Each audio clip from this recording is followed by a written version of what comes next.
setelah proses penentuan bobot selesai kita lakukan, maka selanjutnya kita akan menggunakan bobot yang sudah kita tentukan untuk mengukur skor di dua proyek yang sudah kita bahas sebelumnya. Oke, saya sudah menyiapkan template-nya di sini. Oke, so kriteria yang sudah kita tentukan, berikut bobot yang sudah kita tentukan juga, itu langsung kita letakkan di tabel bawah ini. Jadi berarti nilai-nilai yang ada di sini sudah langsung kita copy saja, termasuk untuk aspek finansialnya 10%, 10%,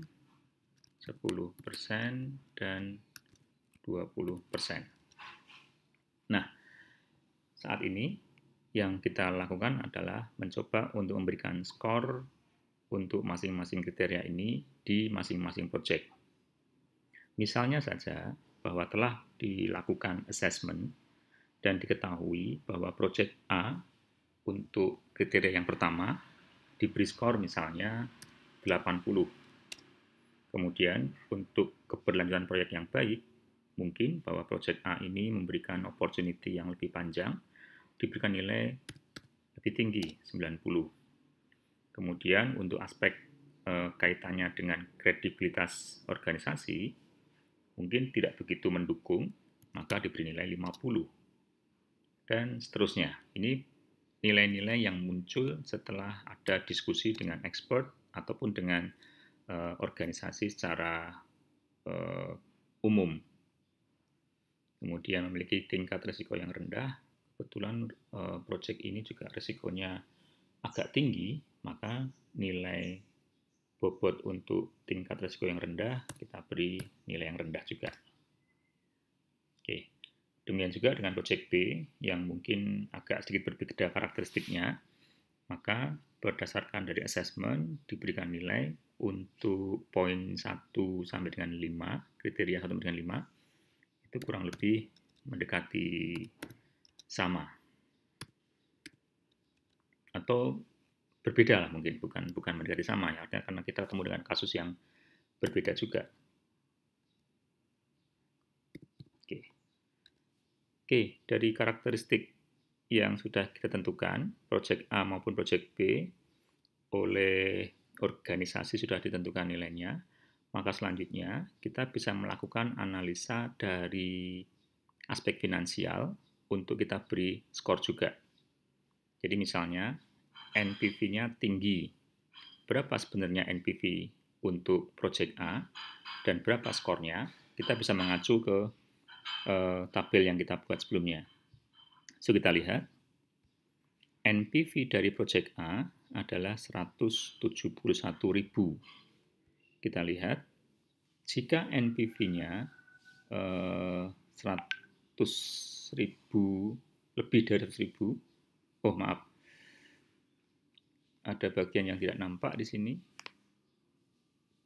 Nah, jika NPV-nya di atas 100.000, maka skornya 100. Nah, NPV dari project A tadi 100.000 lebih, maka untuk skor NPV-nya kita beri nilai 100. Kemudian untuk ROI-nya, saya periksa dulu, mungkin ada yang terlipat di sini. Ya.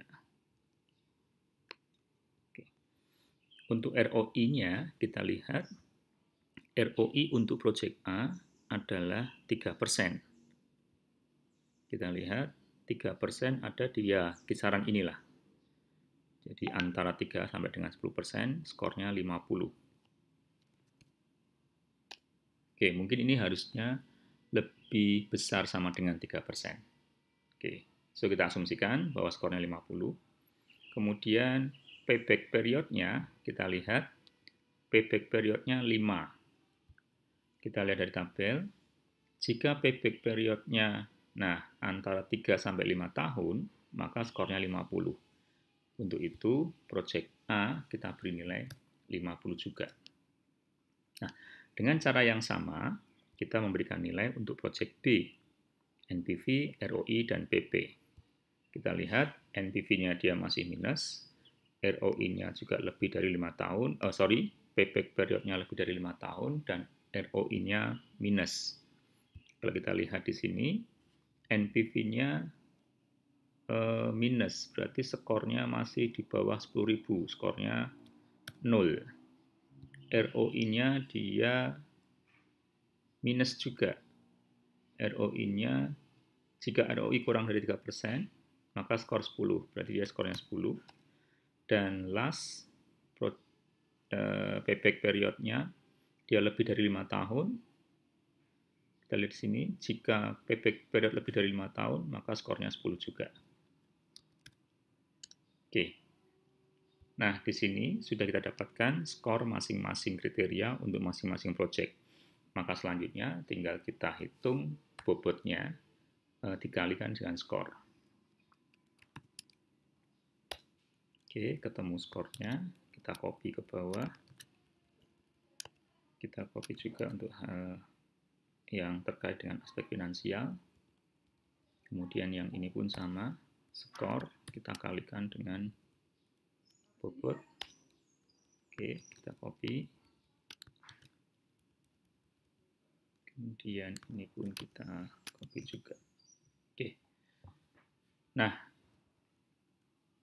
last step-nya kita cukup menghitung berapa total weighted score dari project A dan berapa weighted score dari B. Oke. Nah, bisa dilihat kita mendapatkan dua nilai akhir, di mana project A memiliki nilai 69,5 dan project B 52.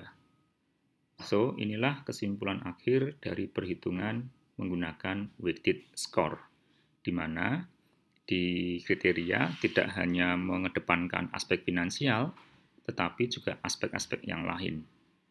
Bisa dilihat di sini, beberapa aspek yang terkait dengan non-finansial, sepertinya Project B memiliki nilai yang cukup tinggi. Namun sayangnya, aspek finansial yang mengambil porsi 40% justru Project B sangat rendah. So, dari dua nilai ini, maka dengan mudah akan diputuskan mana yang akan dipilih untuk dikerjakan. Tentunya Project A. Demikian proses perhitungan weighted scoring yang juga memanfaatkan analisis finansial yang sudah disampaikan di slide sebelumnya.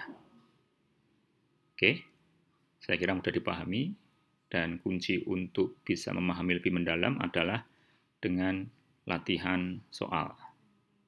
Oke, terima kasih. Kita ketemu lagi dengan slide berikutnya segera.